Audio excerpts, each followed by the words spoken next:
అంటే భూమి ఉన్న చోట ఇంకెవరున్నా నేను ఇలాగే మాట్లాడతాను. ఇదేగా న్యాయం. శివ, సీఏ గారు వచ్చారేమో చూడు. వస్తే లోపలికే వస్తారు కదా బావా, ఇంకా రాలేదు. అంటే బావా, ఇప్పటిదాకా నువ్వు ఎదురు చూసింది నా కోసం కాదా? అయ్యో, నీకోసమే వదినా. ఏ నోర్మై, ఎవరు చెప్పారు నీకు?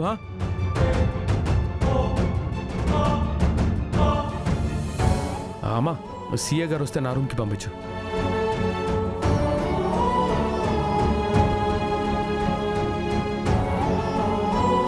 చూడు భూమి, మీ నాన్న నిన్ను వద్దనుకుంటున్నాడు కదా, నువ్వు కూడా ఆయన్ని వద్దనుకో. అవునవును, మా అన్నయ్య కూడా అదే పని చేశాడు కదా. హే నోర్మై, ఇదిగో నా విషయం వేరు, భూమి విషయం వేరు. వేరు అనుకున్నప్పుడు మరి వాళ్ళ నాన్నను భూమి వదులుకోలేదు కదా అన్నయ్య. Just shut up. నువ్వు లాజికల్ లాక్కో. మనల్ని వద్దనుకున్న వాళ్ళని మనం కూడా వద్దనుకోవాలి అని చెప్పడం నా ఉద్దేశం.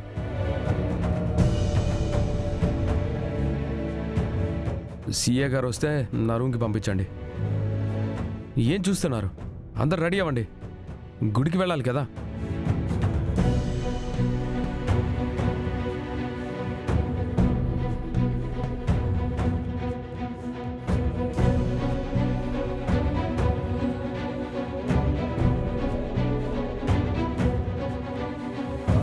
నన్ను ఆశీర్వదించండి నాన్న.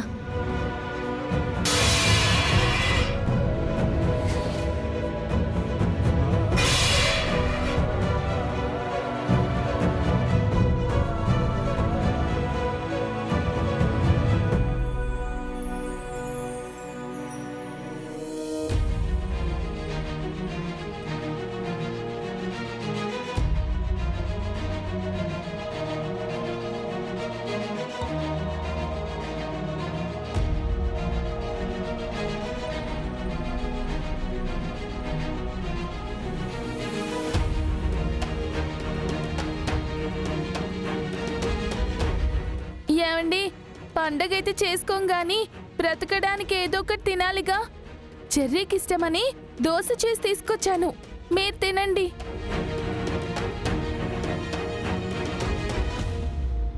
ఓ పూట తినకపోతే ఏం కాదులే.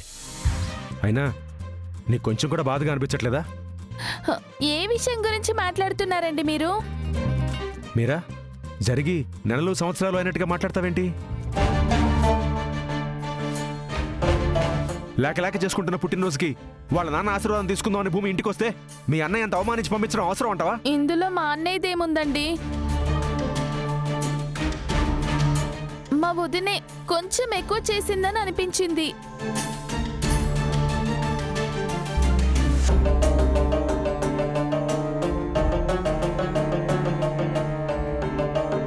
అయిపోయిన దాని గురించి ఎంత బాధపడినా ఒరిగేది వచ్చేది ఏమీ లేదు. మీరు ముందైతే దోశ తినండి. ఇందులో ఏముందని తినాలి? ఏంటండి? అదేంటండి, ఇందులో దోశ ఉండాలి కదా, ఏమైంది? ఏమైందంటే నాకులా తెలుస్తుంది మీరా. అసలు నిజంగా నువ్వు దోశ తెచ్చావా? ఖాళీ ప్లేట్లో దోశ ఉందనడానికి నాకేమైనా పిచ్చా ఏంటండి? కానీ నేనైతే తీసుకునే వచ్చానే, ఏమైపోయిందో అర్థం కావట్లేదు. చెర్రీ చెప్ప పెట్టకుండా మాయమైనప్పటి నుంచి మనసులా ఉండట్లేదు. ఏమో, నేనే తేలేదేమో లేండి. మళ్ళీ తీసుకుని వస్తాను.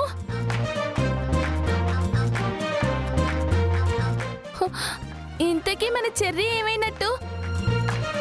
మీకేమైనా ఫోన్ చేశాడా? లేదు. అయినా మనం ఎలాగో పండుగ చేసుకోవట్లేదని ఫ్రెండ్ ఇంటికి ఏమైనా వెళ్ళాడేమో. వెళ్తే వెళ్ళాడు, కనీసం మీకైనా ఫోన్ చేసి చెప్పాలి కదా. వాడికి ఫోన్ చేస్తుంటే కలవట్లేదు.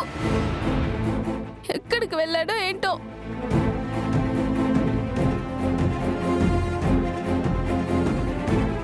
ఏదేమైనా కానీ అమ్మిచ్చిన దోశ సూపర్ నాన్న.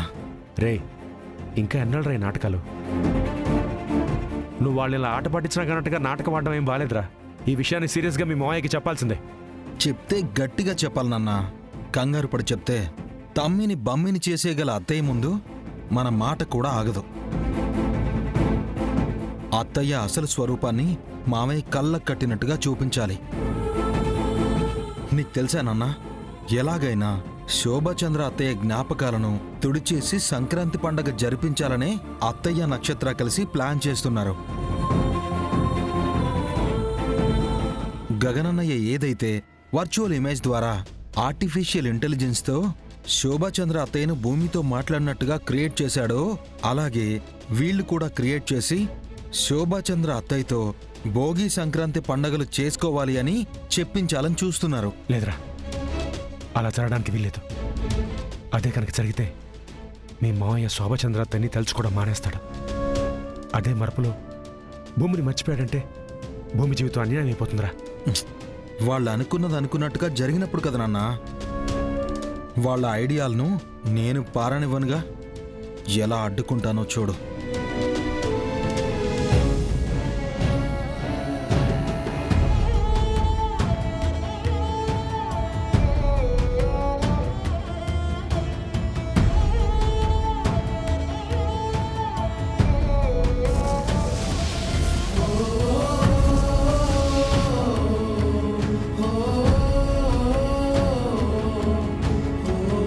బేబీ అంతా పర్ఫెక్ట్ గా చేసావు కదా? చేశాను మమ్మీ. ఫోన్లో ఇలా ఆన్ చేస్తే ప్రొజెక్టర్లో పెద్దమ్మ ప్రత్యక్షమవుతుంది. పెద్దమ్మ చావుకి నీకు ఎలాంటి సంబంధం లేదని, నువ్వు మహా అమాయకురాలువని ఇప్పుడు పెద్దమ్మ ఆత్మ అదే నేను క్రియేట్ చేసిన ఈ ఇమాజినరీ చెప్పేస్తుంది. సరే ఇంకెందుకు లేటు, రా స్టార్ట్ చెయ్యి.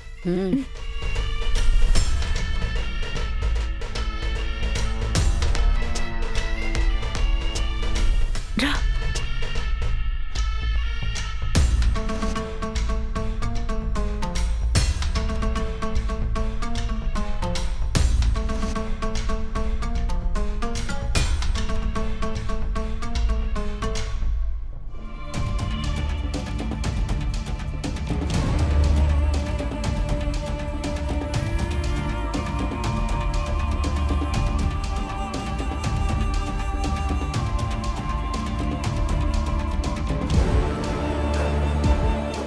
ఆగండి.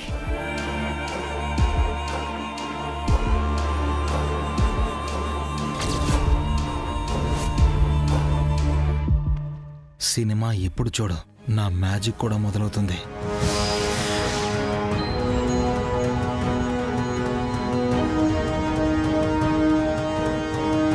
చంద్ర